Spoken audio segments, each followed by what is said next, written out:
Hi, Rudy. How are you? I'm great. Thank you so much. Yourself? I'm doing great as well. Thank you for saying yes to be interviewed today, Rudy. For our listeners, my name is Nicolette, and I am the creator for the podcast titled You're Worthless. Read that again. The juxtaposition of your very soul. So, Rudy, when I read your profile from Podmatch, I was kind of shocked and I was kind of excited because I myself started finding about how do I say this? Delving into spirituality when I hit early 30s as well. And right now I'm in the midst of it. So, what a what I think we're going to have so many parallels when we start our conversation. So, I cannot wait for that. So, And all right. surprising that 30, but okay. Yeah, I was surprised. Uh, Thank you. Thank you so much. Okay, so I would like to read a bit of your introduction for our listeners, and then we can get right into the conversation. So, hey everyone, we have Rudy Daniel here with us. Rudy is an entrepreneur in the mindfulness space, an author, and a philosopher. He is passionate about music, nature, and the mysteries of the universe. Co founder of the Affirmate app, a powerful mindfulness tool that connects the mind and body in a short 90-second practice. He is also the author of Behind the Mask, Beyond the Mind. His journey of self exploration accelerated in his mid-30s, a point in life where he found himself questioning the deeper meaning of existence. At that juncture, he sensed a desire for more profound experiences, realizing that the routine of accumulating possessions and following the same patterns lacked depth and meaning. Yes, yes, yes. So many things that I can resonate with. Welcome, Rudy. Welcome. So, before we get right into the nitty-gritty of things, can you share with us what was it like growing up as a Rudy Daniel? So, I guess the 80s were a time that people today, young people, would be, it would be difficult for them um, to understand how it was to grow up without phone or, YouTube or so. I was My childhood was mostly like till the age of 7 in the Soviet Union, in Armenia. So it was a very different kind of childhood. It was much, yeah, I would say simple.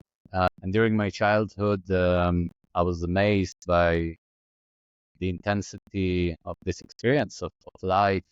I was blown away by everyday reality, you might say. And my childhood was full of mystical experiences and things I've experienced that kind of um, propelled me to think about, you know, these kind of questions that today I find very profound and interesting. But back in my childhood, it was regular questions for me, like, what is this place?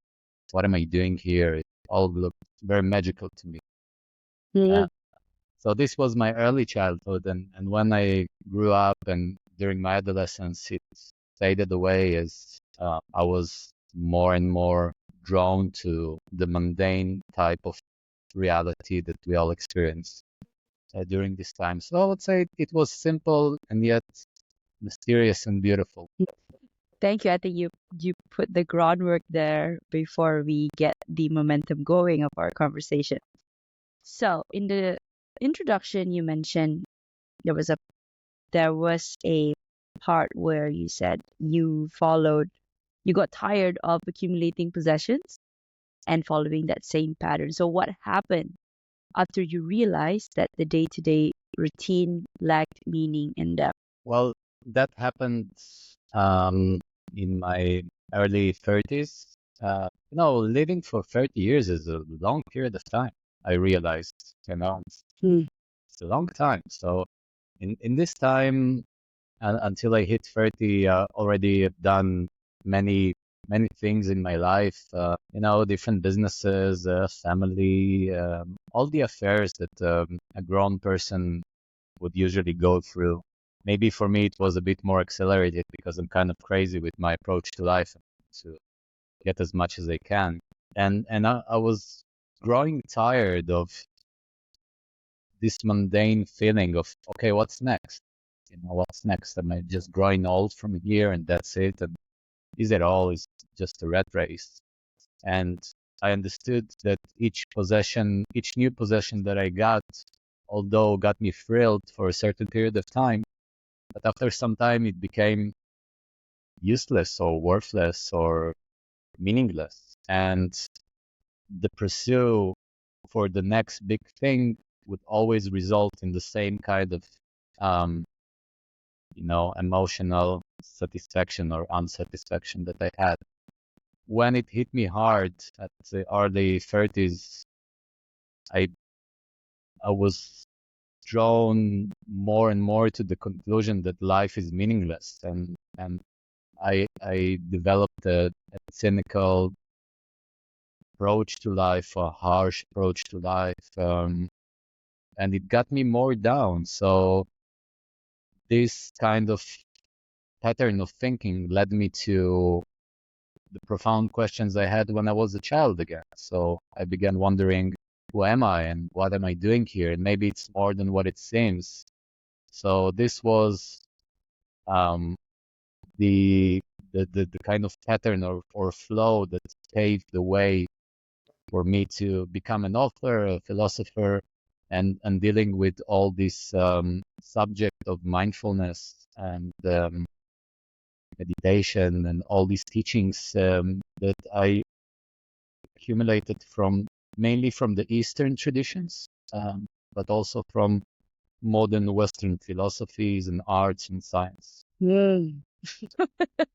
Why am I smiling? It's because I too went a maybe not 100% similar journey as yours, but then yes, I also went through a fair share of chasing certain things in life, and until life humbled me through my divorce and had to re-evaluate myself, whether no, actually labeled myself as worthless, even though the company that I was in was really prestigious at one point.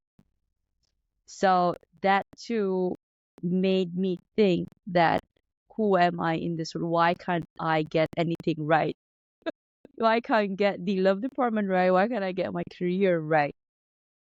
And and soon enough I realized, because I was tying my self-worth into those things, those external things rather than what's inside.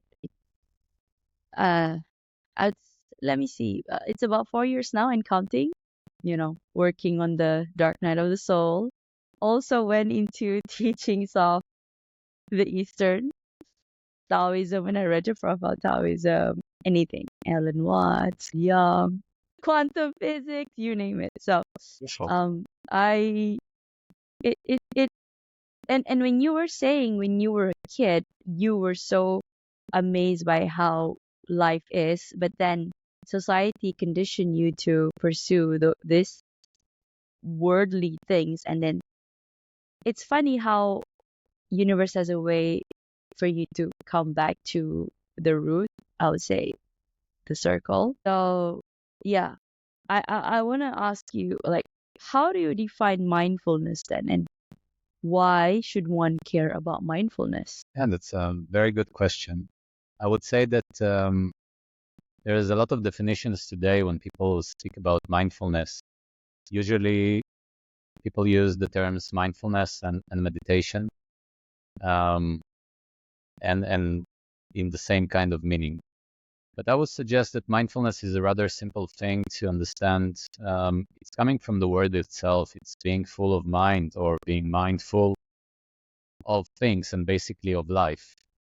So there's a lot of methods and there's a lot of practices, especially in the Eastern traditions, when it comes to different styles of meditation or different practices that potentially can lead you to understand greater things that are veiled by everyday reality that we perceive. But all of these are methods, and the backdrop of all these methods is mindfulness. So basically, when you're meditating, you're being present and full of mind. Yeah, maybe it's a terminology thing that get people confused, but just being here and now, it's the backdrop of every practice. So that's for me is mindfulness. And why should we care? So, we live our everyday reality. And as you mentioned yourself, you grew tired of what you had, what cards you had, what cards you had dealt, and you grew tired of that, although all the beauty and foundness of your life was there in front of your eyes all of the time. So when you stepped into your journey, as you called it, with time you unfolded the profoundness of little things, and the way you did it is just by being more mindful. If you read a book, if you study a practice, especially in philosophical matters or this kind of teachings, it tries to emphasize the beauty and profoundness of the immediate moment, and this is mindfulness. So when you are more mindful to your usual everyday life, it naturally becomes more profound. The problem is that we are always looking for something outside of ourselves. As you mentioned, you were looking for some outside satisfaction beyond what you already had, and understood with time that this doesn't bring the satisfaction that you are looking for. But when you turn the immediate moment and you turn your attention towards the immediate moment with a mindful state, with mindful attention, you are then presented with the opportunity to explore life in a more meaningful and beautiful way. For example, the case that has happened for me, just one of the many cases. For many years, I've treated nature. When I say nature, I mean, trees, animals, flowers, etc. I was used to nature as some sort of background to my everyday reality. And when I became more mindful of the experience of life and I paid more attention to what's around me, I found the beauty of plants or the animals, and how they are um, part of this vast thing, this vast reality. And I grew more interested. And today, when I'm walking with my dog on the street, I stop, every few minutes to smell a flower or take a look at the tree, and it enhances my experience instead of just walking by them. So this is why mindfulness is so important. It gets you to the point when you find things in life you thought are meaningless to be profound and beautiful, and you can enrich your life with this simple practice of basically doing nothing. It doesn't Hmm.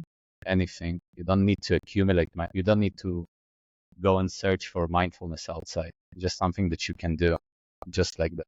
Yeah, yeah.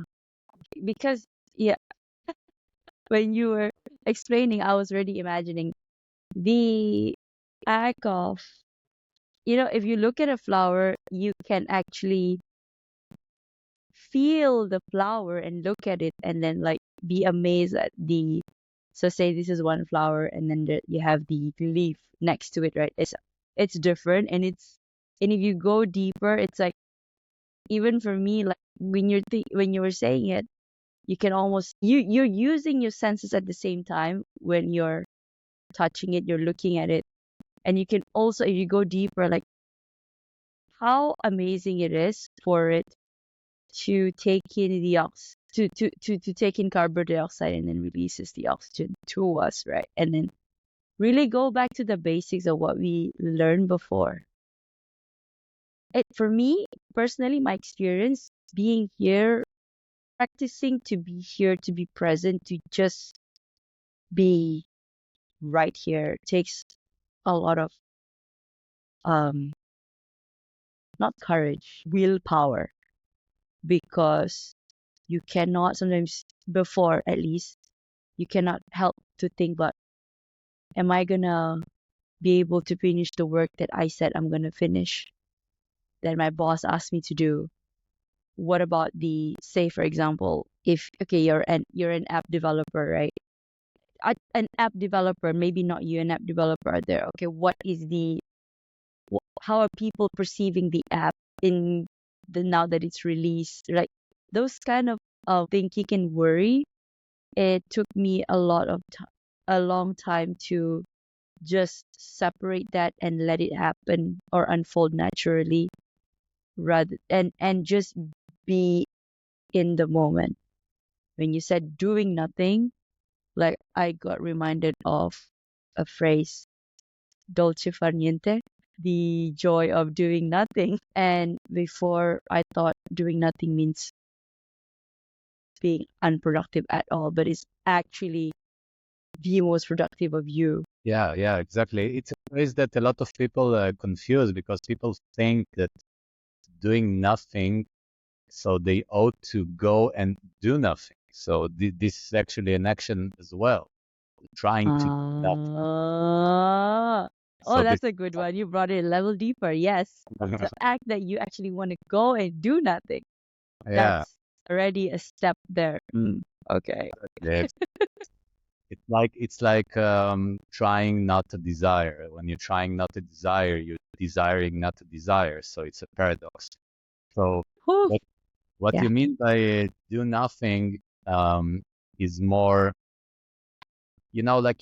like you smell something. So if you smell something, it's already there. So you can try and push it away. The same thing with thoughts. What I'm trying to say is when you talked about those nagging thoughts, when you have nagging thoughts, what about my project? What my boss gonna say about it, etc. Mm-hmm. These thoughts. So I would say that the best way to deal with it is just let it happen. As you say, just treat it as clouds. Clouds pass through the sky, and when you see a cloud, you will not fight the cloud. You will not criticize the cloud for being in the sky. And at the same time, you understand that this cloud is temporary, it's finite, it will pass. So with the same understanding, you need to take a look at your thoughts, be a witness of your thoughts and say, okay, I have a nagging thought. Cool. You know, same way as I smell roses, right? Same way as I feel tired right now. All of these things are transient, and if you look at the nature of your mind, you will see that the nature of your mind, all the context of your mind is transient. So there's no need to cling to these kind of thoughts. And if a thought appears in your consciousness, in your awareness, the thing you can do is do nothing. Then that's it. Just accept it. Not push away, not trying to say this is not me, I'm such a spiritual person, that this kind of thought should not appear in my consciousness. It's like maybe it's too late. Yeah. Yeah. And I'll just let it be another cloud and maybe even enjoy it. It's like my mind is so clever. It kind of brings some fears that I must still have, and it's a great opportunity to try and work with this. Yeah, there must be something that we need to work. Yes, that is so true because you think that you've done the work, you've done a lot of work, but when you when something happens or something is reflected back onto you and you're like, why do I have this kind of reaction? And that must mean that I have something within me that still needs um working. As a great way to not criticize yourself as well and just be kind, I think. Kind is even in, I don't think it's the right word, but accepting and just let I it would be. say, Because I I think would when say be you, open. yeah, Open just, the word here. yeah, that's correct. Just be open. And I think I tried this with myself. If I'm open to something that I feel like I'm triggered even is a word that I don't really want to resonate with that. But if something comes up and it's like I'm aware, the moment I'm aware, if I just let it pass, somehow the universe or source or I don't know just shows me the way on how to deal with it. You don't even have to try. For sure, for sure. I mean, if you stay a student of life, this is a problem. This is a problem I encounter a lot with spiritual people or religious people. Um, Usually, people that go on a path to some sort of truth, trying to get to the end of the problem, right? They're trying Mm-hmm. to get the absolute truth or the one truth or master their spirituality or master their religion.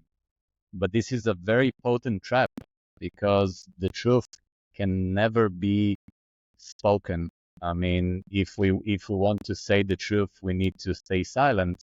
It will be the best way to say the truth.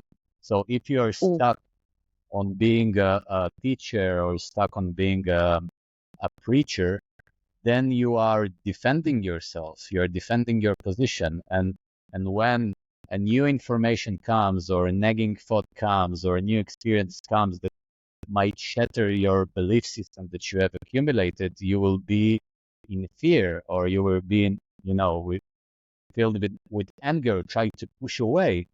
And the best advice I would say to people that go on any journey is to stay a student. The nature of reality is transient, and so the information is transient. It's ever changing. So don't be stuck on one condition of I have realized this, so because I've realized this, I understand everything and nothing can surprise me. And, you know, this is a very potent trap. So stay a student of life and let these surprises be, nice surprises. Let Mm-hmm. surprise you with different elements of understanding. I can assure you there's so many planes of reality and understanding. It's just endlessly vast and there's always ways to explore it. It's never boring. Thank you. I love that. Now, Rudy, why is setting an intention important when practicing mindfulness? So basically, what is intention? Intention is very similar to attention.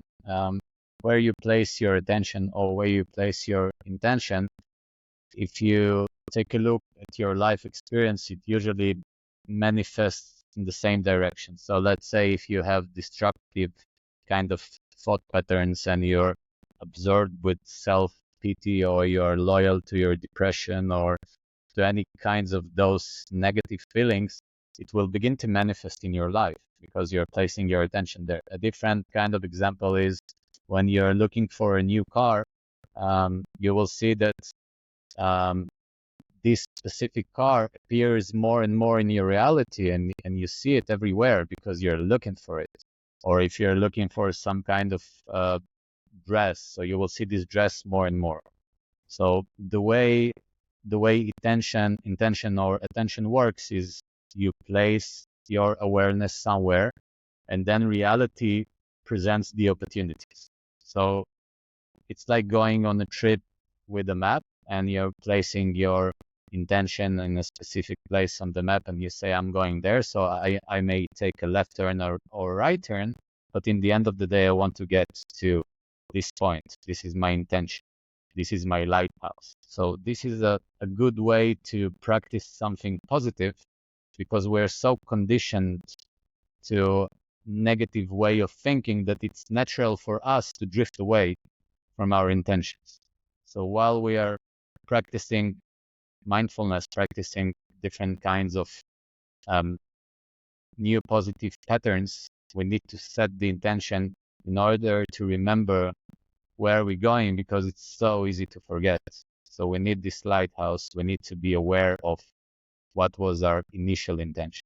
And I think it's absolutely important. Absolutely important when you're practicing mindfulness or anything that you do in life.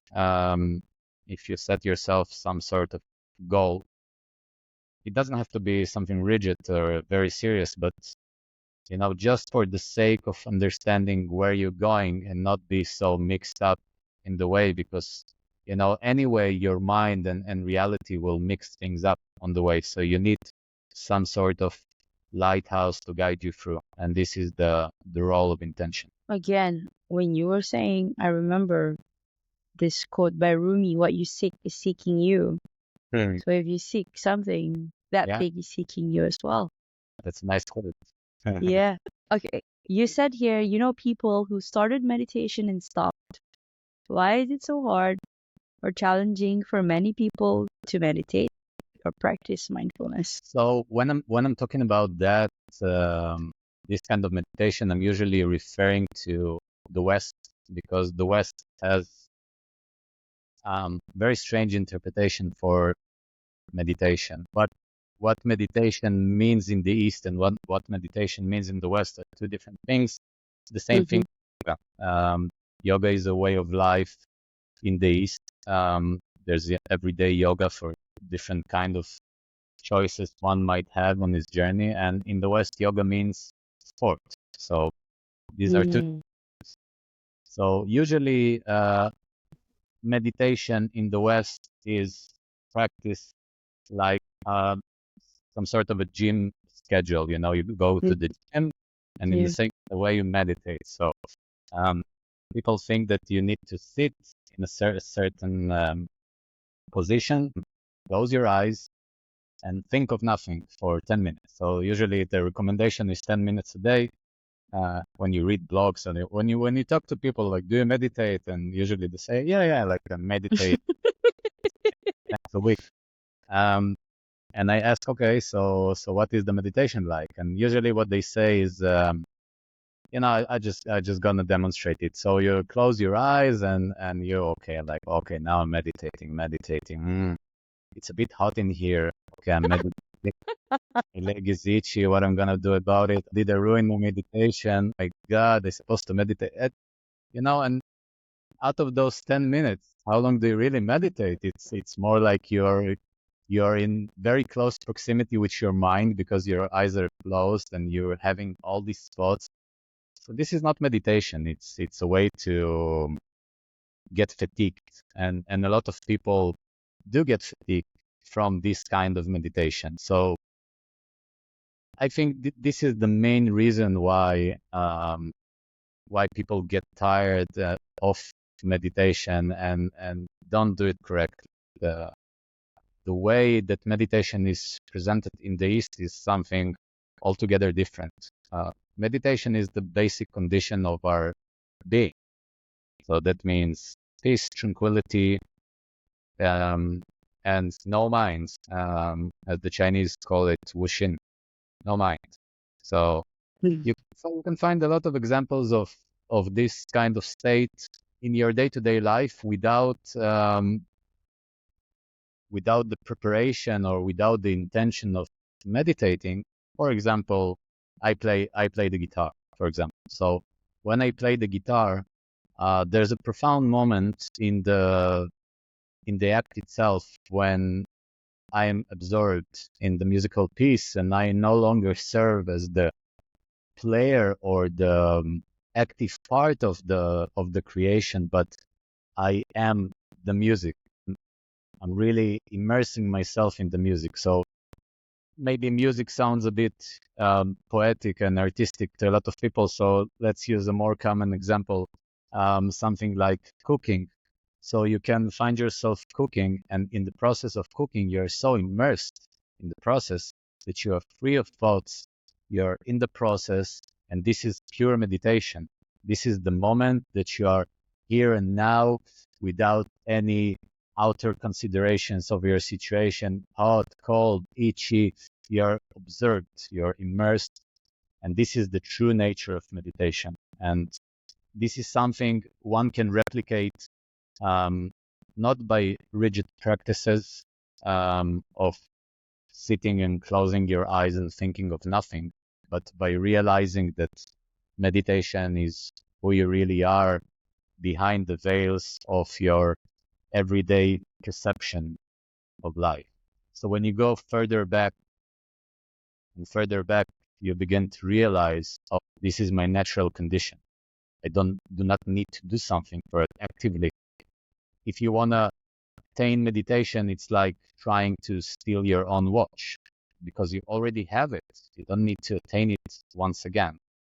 All you need to do is realize that behind all this drama that is going on, um, in terms of perception, in terms of the thinking mind behind all that, you are already in a meditative state. You just need to unveil it. You should speak at TEDx. Well, Hopefully, people will get you on TEDx through this podcast. What are the connections between energies, frequencies, and mindfulness and happiness? so let's start with the terminology because it's very important. We as people use language to communicate, and if language is properly explained and put into context, it's really easier to understand. If you go to YouTube, you will find a lot of these videos, right? Like healing frequencies or Binaural beats. binaural beats, or listen to this track and you will get rich. And yeah, Affirmations. yeah. So we need to understand the terminology. Actually, it's very simple. It's quite simple. So you have frequent terminologies, vibration and frequency, right? You hear this a lot. Raise your vibration, or use this healing frequency. So it's a very straightforward thing. A vibration is a pattern of crest and troughs, like up and down on a wave, and the frequency is the measurement between them. So let's say I have an up wave and then a down and up. So the measurement between the two ups is the frequency. How frequent the wave repeats itself. So there's nothing really spiritual about it. It's very, it's the foundation of the universe. If you look at any pattern, you can look with your naked eyes and observe water, for example. You will see that the water behaves in a pattern of waves. This is where we take the phrase wave from water. And you can look at any pattern of the so-called material realm that we live in, and eventually, if you look hard enough with the magnifying glass, you will see that there is a pattern of what we call particles or subatomical particles of anything we can observe. It works in the way of waves. So we can look at light, we can look at water, we can look at wind, we can look at any element, and eventually we will find out that it's made of a vibration. Like you mentioned Alan Watts. Alan Watts said that everything is made of vibration, and a lot of scientists said that as well. There's a lot of famous quotes about it. I will not repeat. I think that by this time it's already well established in the scientific community that everything is made of vibration, essentially. So when we speak about vibrations as something related to mindfulness, it's easy to understand if we give an example of how vibrations impact us. Eventually, we are made of vibrations as well. As you know, 80% or so of our body is made of liquid or water, and it vibrates essentially like every other part of this universe. So when you listen to music, and obviously music is a vibration, it makes you feel good, right? Like if you listen to music you like, I mean, if you listen to some beautiful music you like. So the way it makes you feel good. It makes you feel like you want to dance, for example, or it brings up memory. So it has a profound effect on your awareness or your consciousness. This type of vibration enhances some sort of experience that you're having. In contrast to that, if you're on the road and there's a car behind you and they use the horn, uh, beeping and beeping, so you will move your car, it's also a vibration, but this vibration has a different effect on your consciousness. It triggers feelings of maybe fear or anxiety, and in the same way of somebody screaming at you. It's a vibration, but it has a different effect on your consciousness. So what the ancient wisdom told us for thousands of years, for example, chanting Om or chanting different mantras, was to emphasize that certain types of vibrations are more compatible with our awareness, and it works beautifully, harmonically with our bodies, with our minds. So when we listen to certain types of vibrations, it can condition us to be in a different states of awareness or different states of consciousness that we are trying to achieve at a certain moment. At a party, you are trying to achieve a certain state of consciousness so you can dance. Otherwise, you wouldn't dance. And when you're chanting in the temple, you're trying to get in a certain state of consciousness to experience the profound moment of, whatever it is at the time you're doing it. In the same way, when you're practicing mindfulness, let's say sound healing, for example, you're trying to get in a certain state of consciousness or state of awareness. By the way, the consciousness and awareness, I use these words, they have the same meaning because Interchangeably. some people use consciousness, some use awareness. I'm using both, so it will be easier to understand. So when you're practicing mindfulness with the sound healing method, there are certain vibrations that work better for this state of consciousness, for this state of awareness. And this is why it is important to embed certain vibrations, specific vibrations in mindfulness practices that are related to sound.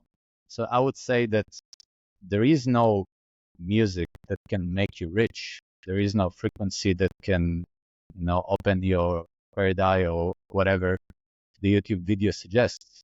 But if you look at this seriously from the point of view of what the teachings are trying to say and what everyday life experience suggests, which is the most important anchor of any journey, what your self-evident experience suggests, you can easily understand that this has a profound impact on the practice. Wow. Okay, thank you. I'm going to let that marinate for our listeners. Now, Rudy, why a 90-second mindfulness practice could be as or even more efficient than longer sessions? So I guess that you're referring to the app Affirmate app. founded Yes. the Affirmate and we launched May. It's a 90-second practice of mindfulness, which may sound a bit too quick. Counterintuitive to when you were saying, yeah, you were Yeah. saying like, okay, I'm meditating 10 minutes, but why is my hand itchy? Exactly. So I can bring the attention of the listeners, the viewers to the little joke we did before with the 10-minute meditation. So the idea of here and now is not related to time, really. So the idea of here and now or being in a meditative state is where time doesn't exist, where time disappears. So there is no time frame for meditation. If you can be in a profound meditation for 1 second, it would feel like you have been there all day. So it's not about the quantity, it's not a gym, it's about the quality. So what we did with the 90-second practice is not just the typical practice of close your eyes and try to be, here for 90 seconds, but we did something that combines visual and auditory experience. We call it a multisensory mindfulness experience. And you are totally absorbed in those 90 seconds. And we're trying to compel you to be absorbed in the experience, to be fully immersed in the experience. And 90 seconds is a lot of time to be absorbed in the experience. If you fully immerse in a 90-second practice, you will feel like, you're totally satisfied. And there is no need to do it longer. In fact, we feel from our conversation with people while we were developing the app of what made you leave meditation, the fatigue of trying to do that for 5 or 10 minutes a day was the main reason. It's very difficult. It's very difficult to not think of nothing, try not to think of anything. So this is where people get mixed up and confused and leave it. And we believe that if you do it good enough, if you make the experience found, 90 seconds is all you need. So it's not about the quantity, it's about the quality. Yeah, I'm a big believer of that. So how long is your mindfulness practice? How long is the mindfulness practice? Your mindfulness practice. To be honest, I'm doing like it's very fun for me. I'm doing the mindfulness practice that me and my co-founder developed. So it's 90 seconds a day that is enough for me. But I feel like my life is a mindfulness practice. I don't practice it anymore. It's your way of being. It's my reality. I just find everything mysterious and beautiful, and the goods and the bads that comes in this journey. They are here to enrich, here to teach, here to um, make us grow and evolve. And it's beautiful. There is no end game to it, and I'm enjoying every moment. So, in the end of the day, when you're practicing mindfulness, the idea is not to create some sort of a rigid practice that you need to conduct every day. And if not, you will lose your beautiful shape. Like if you go to the gym and you don't go for a year, your body begins to go back to its natural state and you Mhm. lose some of your muscles. But it's not the same way with the mind. The idea of practicing mindfulness is to release yourself from this practice. It should be like like a diet and not a medicine. You should not treat mindfulness as a medicine. Take 2 pills of mindfulness every day and you're good for life. You should integrate it to your life. And when I say you should, it's not like something that you need to do. You need to bother yourself about, like, get serious with mindfulness. I need to get serious with mindfulness. No, it's something that happens on its own accord when you're Yes. practicing it with time.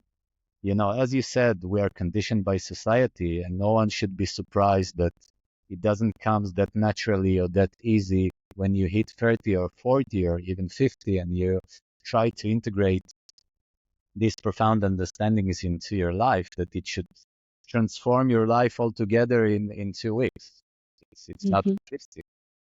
Our minds are way too complicated for that. And this is why we need time, and we need to go go with it slowly until it fully integrates into our life and we can hopefully enjoy it together. I love that. It could even be like washing your dishes or feeding your cat or your dog, right?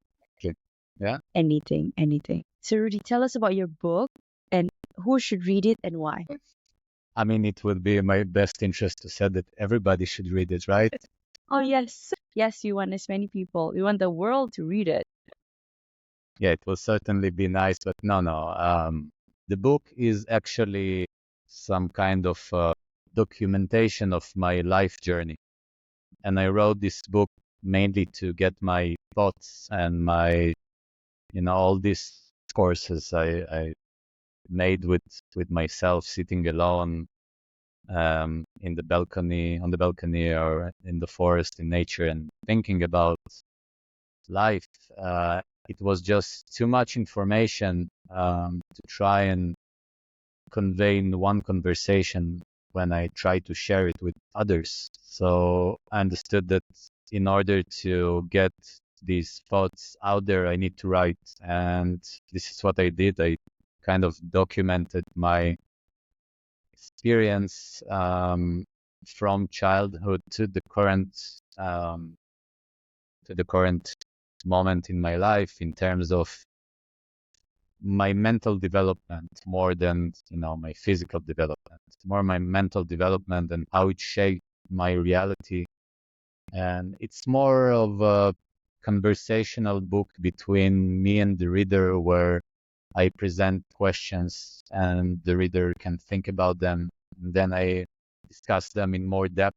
Some may find it, very, very pivotal for them because the questions I raised in the book are um, very Thought intimidating. provoking. For, For many people, they don't want to answer these Face that. questions because it might shatter their perception of reality. But um, I did it. So if you are curious about exploring the nature of reality through my eyes, it's a book you can read. It's not a long book, maybe 2 hours read or so. And it's somewhere between a personal journal to a philosophical discourse. And if you like these kind of conversations, then it's for you. You can find it on Amazon or different audiobooks platforms. It's available in both. Thank you. Thank you for that. So, Rudy, what is next for you? So what is next for me? I wish I would know. Maybe I could go Oh to. yeah, I'm talking to a philosopher. I forgot. You would say I am where I am need to be. Yeah, but there's a many planes of reality, and one of the planes of reality is that we need to address the future as if it like it's existing. Like Mhm. if the future is really there. I mean, from a philosophical point of view, obviously, as you laughed about it, I can say I only have this moment, but we did develop language so we can communicate easily about things we experience, right? So I can talk about what's next for me in this regard. So I believe that what's next for me is inspiring people with Affirmate. I really love the idea of involving as much people as I can into mindfulness, because in the end of the day, if you live a more mindful life, you're not just benefiting on your own, but you're bringing value to your immediate surroundings and they impact their surroundings. So in the end of the day, if we can share this idea of mindful living with many people, eventually our world can turn into a much easier and I would suggest a more fun place, more kind place and open instead of being anxious, depressed, angry kind of world we experience, unfortunately, at this period of our life. So I believe that this is what next for me, and if I can reach as much people as I can, so this is my value in the universe, and I hope that people will find it something that can bring value to their lives. This is my hope and aspiration for the future. Mm, yeah. I Okay. always laugh to you. You laugh all the time. It's a good sign. You're enjoying your life. Yes, I am. I have. Yeah, I have. How to say? There was a guest the other day, I think 2 days back, and she was like, "Hmm, seems like you've done the work." Yeah, still doing, but yeah. So, Rudy, I'm gonna pivot to a self-worth question because my podcast talks a lot about self-worth. Although this, what you've mentioned, has already transcend 3D planes, but we're gonna bring it back to self-discovery. But it often goes back to something within us. So, the question for you: self-discovery often involves confronting our fears and vulnerabilities.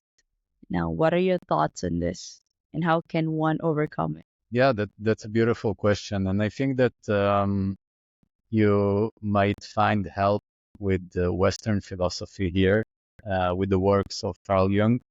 So basically, each of us, we need to acknowledge that we have a dark side in us as well as a light side.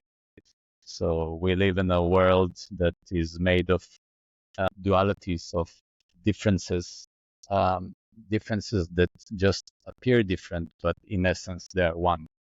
So in order to get with it and understand this side of yourself, you must do the work and explore yourself from within.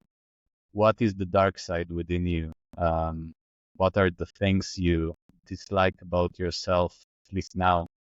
And really work with them, really see them, observe them, and instead of pushing them away, which is a very bad idea, it's like people saying we need to overcome our ego.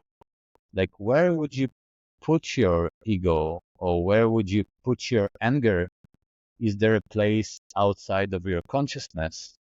Obviously, there isn't. So if you're trying to push that aside, eventually what you're doing is digging a deeper hole in your subconscious mind and trying to push everything that you don't like inside that hole. But lo and behold, it doesn't work because the mind is much more sophisticated than that. And in the first opportunity, with the first trigger, as you mentioned, it will rise to the surface and will be much worse than it was initially. So Mm-hmm. the way Carl Jung talks about it, and I encourage people to read his work, is to integrate this monster, this dark side. You might give it a different name, but you must integrate it with yourself, to be open to it, to understand that this is also part of you. And if you are successful in this kind of pursuit, eventually you will become a whole and realized human being. And the human being that can look at himself and say, yeah, I do have this dark side, I do have this monster, but I have integrated it into myself completely. This person or this human is much more valuable and whole in society instead of the person who pushes that aside. It's a very dangerous person. So as a person that pushes it aside, it might come up one day and destroy everything that he's built until now. And we can see it a lot in people that are following the moral codes or so-called moral codes that they invent. And in the end of the day, those moral codes turn into awful wars. You can see it in history where religions eventually followed the light, now followed God or followed the word and all the beautiful things that each religion in its base has to offer. But with time, what happens? It developed to a very dark side in the name of morality, in the name of God. So they pushed aside the devil, but the devil came back through the back door, and then, you know, a lot of violence, Yeah. a lot of we know history. So this is why in self-discovery you should not try to discover only your beautiful light side, but you should also explore your monster within and integrate it. Yeah. Mm-hmm. Mm-hmm. Duality.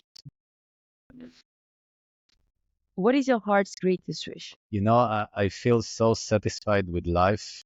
So I feel like it's already has been fulfilled. Every experience that I have is a beautiful experience, regardless of its content. Well said. I love that. Do you have a mantra that you live by? Om Mani Padme Hum.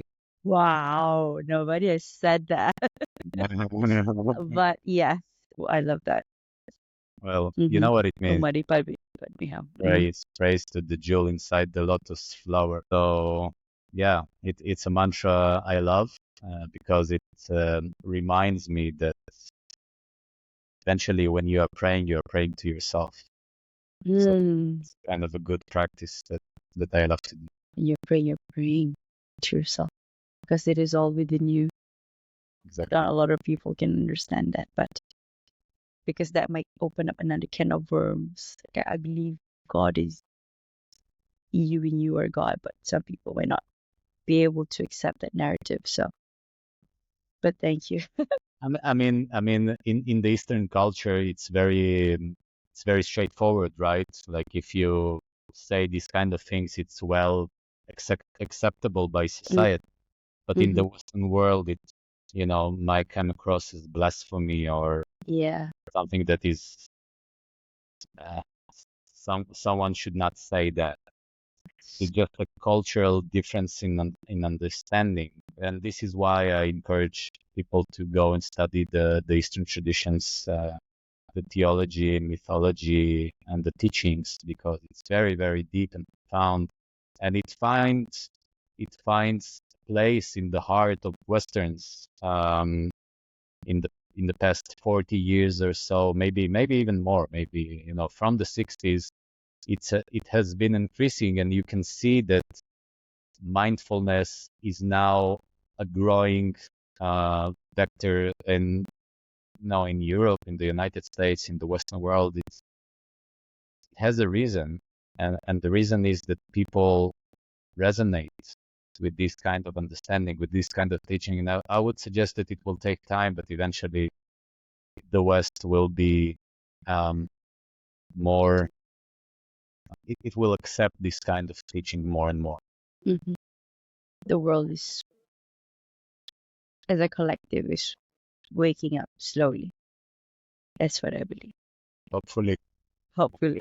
Is there anything that keeps you up at night, or do you sleep well? I love the night. It's a time when I love to be with myself, with my thoughts or with my emotions. So the night keeps me from sleep because I love the night. When I do go to sleep, I sleep. I have a lot of dreams. I dream every night, and usually it's very vivid dreams. Lucid. Sometimes lucid, yeah. And it's kind of very intriguing to dream, but that's a whole different conversation there. Yeah, that's another episode. Yeah. So, Rudy, if you could create a quote right now for you to leave to the audience listening and the world as your legacy, what would it be? So I'll be cheating a bit, and I'll use a quote that we use in Affirmate in our app, and it's a quote I love. It's an affirmation I do every morning. I approach each day with an attitude of gratitude.